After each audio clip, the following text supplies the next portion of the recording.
E aí a gente vem para o tratamento. Eu dividi em duas partes. Parte 1. Primeiro você vai ou aliviar a compressão ou retirar o tampão de secreção, colocando as principais componentes que geram a terectasia. Senão teria que ser uma aula aí de 3, 4 horas que a gente tem dentro lá do método de fisioterapia intensiva.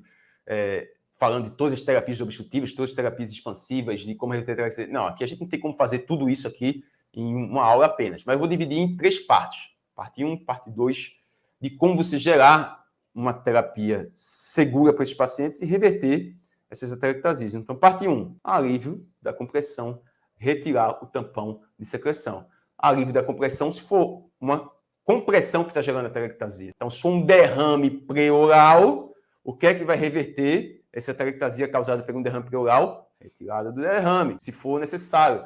Esse derrame pode ser um derrame que não precisa ser feito uma conduta médica, vai ser uma conduta conservadora, mas aí vai ter que ser medido pela equipe médica. Retirada do tampão de secreção, você que vai gerar uma terapia de remoção de secreção para gerar uma desobstrução desse paciente e aí expandir. Mas a compressão, você já começa a ter um efeito com condutas fisioterapêuticas, melhorando a pressão transpulmonar com posicionamento, gerando uma melhor posição da caixa torácica, melhorando a CRF, capacidade residual funcional. Primeira coisa que eu faço, eu oriento o pessoal do método de fisioterapia de fazer, é você posicionar bem o paciente. Então você já começa a posicionar. Essa é uma imagem clássica de como está a ventilação do paciente quando ele está anestesiado. Tá? A ventilação acontece lá embaixo. Aqui é a capacidade residual funcional, essa linha tracejada. O paciente que está anestesiado, ele vai ter lá uma capacidade residual funcional mais baixa.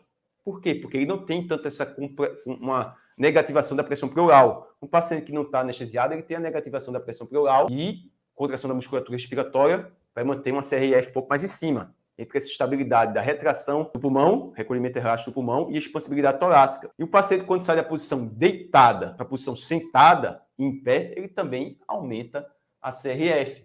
Ele ganha em volume pulmonar, ele ganha em CRF. Então, só em deixar o paciente sentado na posição ortostática ou deixar o paciente menos sedado, começa a ter uma melhora nessa ventilação. Outra coisa, posicionamento de decúbito lateral. O paciente tem uma terectasia no pulmão esquerdo. Qual o pulmão que eu vou colocar para cima? O pulmão que eu quero expandir. Então, o pulmão esquerdo. Naquela imagem, a gente tem a terectasia no pulmão direito, nesse caso clínico. Para onde eu vou colocar o pulmão direito? Para cima. Vou colocar o pulmão para expandir. Ah, mas Antônio, tu não dissesse que a ventilação não necessariamente vai ser nesse pulmão de cima? Não, não necessariamente. A ventilação é a variação de volume.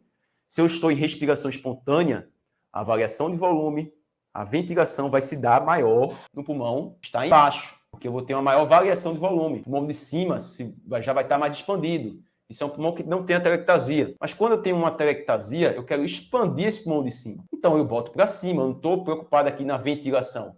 A ventilação pode até estar acontecendo melhor embaixo, mas você vai ter uma ventilação, perfusão melhor embaixo, tem uma melhor troca gasosa também. Eu quero expandir, coloco o pulmão para cima. Eu quero expandir, eu coloco o pulmão para cima, gerando uma expansão torácica desse pulmão. Isso é uma imagem também de fisiologia clássica, que são as zonas aí de ventilação perfusão. Então, a zona dependente, ele tem uma maior perfusão e áreas que já estão ali sendo fechadas na região alveolar. Você vai ter área que vai ter uma ventilação perfusão mais homogênea e área que você tem uma expansão torácica grande, mas tem uma baixa perfusão. Então, você vai ter zonas aí de melhor troca gasosa e menor troca gasosa. Tem que entender isso daí. Ah, quer dizer que, Antônio, essa parte de cima não tem uma maior ventilação? Necessariamente não. Tem maior expansão. Você vai atrás de uma área que tem uma melhor ventilação, perfusão. O que é que está sendo demonstrado aqui? No meio, isso aqui é o capilar, né? Tem a perfusão e o alvéolo sendo representado por essa bolinha.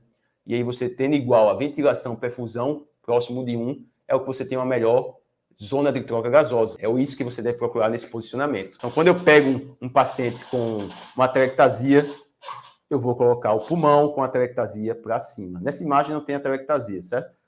Só coloquei uma radiografia lateralizada para demonstrar. Quando eu tenho um pulmão com a terectasia, eu boto essa terectasia para cima. Só que essas causas da terectasia, como eu disse, tem várias causas. Então, aqui são os vídeos que eu vou demonstrar para vocês. Então, se eu tenho um pneumotórax, vai gerar uma terectasia, o pneumotórax vai ter uma lesão pulmonar. Essa lesão pulmonar, o ar vai se acumular ao redor do pulmão, compressão, pneumotórax. Eu vou colocar esse pulmão para cima? Não. Aí esse pulmão tem que ser drenado. Esse pneumotórax tem que ser drenado. Ah, eu tive um outro tipo de lesão pulmonar e acumulou sangue nesse pulmão, na região pleural.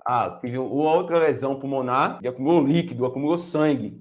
Também vai ter uma área de colapso pulmonar? Vai, mas tem que ser resolvido essa causa. Não vai ser uma conduta fisioterapêutica que vai resolver. Muitas vezes a conduta fisioterapêutica vai ser lesiva para esse paciente. Então, você teve o pneumotórax, vou colocar o paciente para cima, aumentar a PIP, gerar uma terapia obstrutiva? Não. Você vai ter que aguardar se tem uma conduta médica. Mas quando tem uma conduta, quando tem uma atelectasia por acúmulo de secreção, esse acúmulo de secreção vai impedir a passagem do ar. Impedindo a passagem do ar, há um colapso pulmonar. Então, aqui uma imagem da atelectasia. Colapso pulmonar. Redução dos espaços intercostais, desvio do mediastino, não está nem tão desviado aqui, nesse exame de imagem, mas desvio do mediastino para o lado afetado. Você tem você vai ter uma expansão compensatória do lado que não está afetado, aumento dos espaços intercostais. E aqui você tem uma atelectasia obstrutiva. O pulmão, ele vai ter que ser aerado. Então, o ar tem que passar pelos brônquios até chegar no alvéolo. Se tem um acúmulo de secreção que está impedindo desse ar chegar no alvéolo, esse alvéolo vai ser absorvido, o oxigênio vai ser absorvido e há um colapso dessa região. Se essa região são interligadas, vai tracionando. Ela vai tracionando, pode ter o colapso de várias regiões e você obstrui e fecha. Se você não está tendo um pico de fluxo expiratório satisfatório, não está tendo uma tosse efetiva, não tem tosse eficaz, não consegue colocar a secreção para fora, essa atelectasia pode ser tão maciça que há um colapso total do pulmão. Pode levar até um paciente para ser entubado, ou pode ser um paciente que está entubado e tem esse colapso. Uma atelectasia pode ser aqui porque está tendo um tubo que está impedindo a passagem do ar, então um tubo seletivo. Se fosse entubado, pegar só para o pulmão esquerdo, só para o pulmão direito, não ia ter a ventilação do pulmão esquerdo. E teria também uma atelectasia do pulmão esquerdo. O tubo só está para um lado, aí seria por hipoventilação.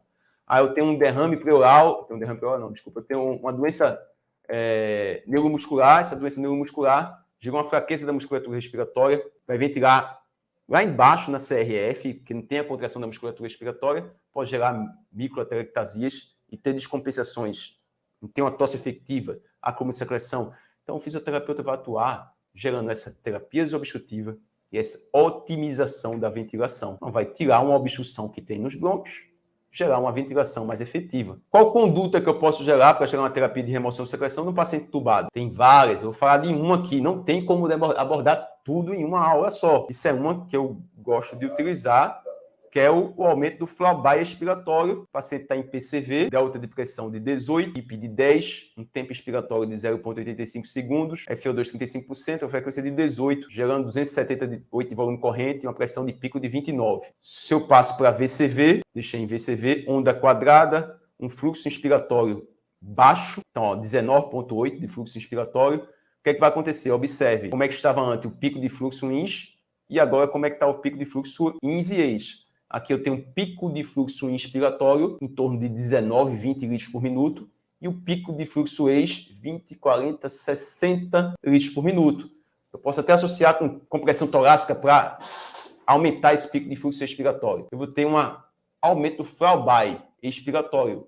É a diferença do pico de fluxo ex para o pico de fluxo ins. Isso fica carreando a secreção que está lá distal para proximal, ajudando na terapia de remoção de secreção. Então, algumas vezes você aspira o paciente, não veio nada. Você gera uma terapia como essa, deixa em torno de 5 minutos a 30 minutos, isso é o que diz na literatura, né? 3 a 30 minutos, eu utilizo em torno de 5 minutos nas minhas condutas, podendo repetir, lembrando que vai ter que ajustar a pressão de pico, não pode passar de 40 centímetros de água. Você pode ter um aumento do volume corrente momentâneo com esse paciente para gerar um maior recolhimento elástico. E com isso ter um pico de fluxo expiratório maior.